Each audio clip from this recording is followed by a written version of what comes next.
ಮೊದಲನೇದಾಗಿ ನಾನು ಇಂಥ ಒಂದು ಅದ್ಭುತವಾದ ಸ್ವಾಗತ ಅಂತೂ ನಿರೀಕ್ಷೆ ಮಾಡಿರಲಿಲ್ಲ. ನಿಮ್ಮೆಲ್ಲರಿಗೂ ನನ್ನ ವಂದನೆಗಳು. ನಾನು ನನ್ನ ಮಾಧ್ಯಮದ ಮಿತ್ರರಿಗೂ ಕೂಡ ನನ್ನ ಕೃತಜ್ಞತೆಗಳನ್ನು ಸಲ್ಲಿಸಬೇಕಾಗಿದೆ. ಅವರು ಬಹಳ ತಾಳ್ಮೆಯಿಂದ ಕಾಯ್ತಾ ಇದ್ದಾರೆ. ಎರಡು ದಿನ ಅಲ್ಲ, ಸುಮಾರು ಒಂದು ವಾರದಿಂದ ಮೌನವಾಗಿದ್ದೀನಿ. ಎಲ್ಲ ಆಕಾಂಕ್ಷಿಗಳು ಮೌನವಾಗಿರಬೇಕು ಅಂತ ಸೂಚನೆ ಬರುವವರೆಗೂ ಅಂತ ಮಾಹಿತಿ ಬಂದಿತ್ತು. ಅದಕ್ಕಾಗಿದೆ ನೀವು ಎಲ್ಲರೂ ತಾಳ್ಮೆಯಿಂದ ಇದ್ದೀರಿ. ಸೊ ಅದಕ್ಕಾಗಿ ನಾನು ಕೃತಜ್ಞತೆಗಳನ್ನು ಸಲ್ಲಿಸುತ್ತೇನೆ. ಹೋದ ಒಂದು ವರ್ಷದಿಂದ ನನ್ನ ಮನಸ್ಸು ಈ ಕಡೆಗೆ ಬಂದಿದೆ. ಕಾರಣ ಯಾಕಂದರೆ ನೀವು ಕಳೆದ 9 ವರ್ಷದಿಂದ ನೀವೆಲ್ಲರೂ ನನ್ನ ನೋಡಿದ್ದೀರಿ.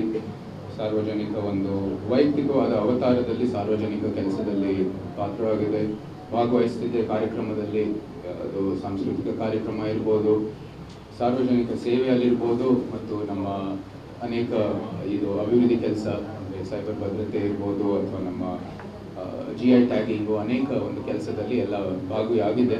ಅದು ಒಂದು ಸ್ಕೇಲ್ ತನಕ ನಾವು ಮಾಡ್ಬೋದು. ಆದರೆ ನಿಜವಾಗ್ಲೂ ಅದಕ್ಕೆ ಒಂದು ದೊಡ್ಡ ಒಂದು ಪರಿಣಾಮ ಬರಬೇಕಂದ್ರೆ ಸಮಾಜಕ್ಕೆ ಅದು ಒಂದು ಸಾರ್ವಜನಿಕರ ಒಂದು ಸ್ಥಳದಿಂದ ಅದು ಆಗಬೇಕು. ನಿಜವಾದ ಅಧಿಕಾರ ಇರಬೇಕು ಅದಕ್ಕೆ. ಸೊ ಅದಕ್ಕಾಗಿ ನಾನು ಇದು ರಾಜಕೀಯಕ್ಕೆ ಕ್ಷೇತ್ರಕ್ಕೆ ನಾನು ಎಂಟ್ರಿ ಕೊಡ್ತೀನಿ ಅಂತ ಒಂದು ತೀರ್ಮಾನ ಮಾಡಿದ್ದೆ. ನಮ್ಮ ತಾಯಿಯವರ ಆಶೀರ್ವಾದ ಮತ್ತು ಅನುಮತಿಯೊಂದಿಗೆ ಅಥವಾ ತಾಯಿ ಚಾಮುಂಡೇಶ್ವರಿ ಆಶೀರ್ವಾದದೊಂದಿಗೆ ನಾವು ಇವತ್ತು ರಾಜಕೀಯ ಪ್ರವೇಶಕ್ಕೆ ಇವತ್ತು ಎಂಟ್ರಿ ಕೊಟ್ಟಿದ್ದೀವಿ. ಮತ್ತು ಅಲ್ಲಿ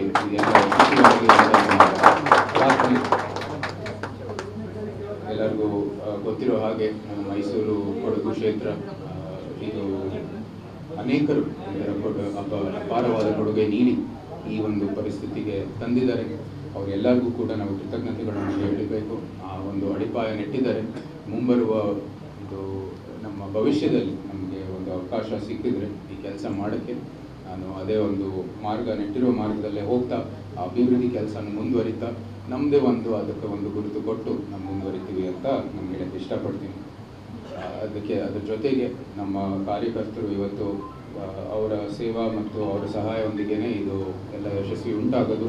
ನಿಮ್ಮ ಇಲ್ಲದೇ ಇದಕ್ಕೆ ಯಾವುದೇ ಕಾರಣಕ್ಕೂ ಯಶಸ್ವಿ ಆಗಲ್ಲ. ಸೊ ಅದಕ್ಕಾಗಿ ನಿಮ್ಮೆಲ್ಲರ ಸಹಾಯವನ್ನು ಕೇಳ್ತಾ ಇದ್ದೀನಿ. ಅಷ್ಟು ಹೇಳ್ತಾ ಮತ್ತೊಮ್ಮೆ ನಿಮ್ಮ ಮಾಧ್ಯಮದ ಮಿತ್ರರು ನಿಮಗೂ ಕೂಡ ನಿಮ್ಮ ಸಹಾಯ ಯಾವಾಗಲೂ ಬೇಕಾಗಿದೆ. ಅದು ಯಾವಾಗಲೂ ಇರಲಿ ಅಂತ ನಾನು ಕೂಡ ನಿಮ್ಮ ಜೊತೆ ಒಂದು ಇವತ್ತು ಮನವಿ. ಅಷ್ಟು ಹೇಳ್ತಾ ನಿಮ್ಮದೇ ಪ್ರಶ್ನೆಗೆ ನಾನು ಇವಾಗ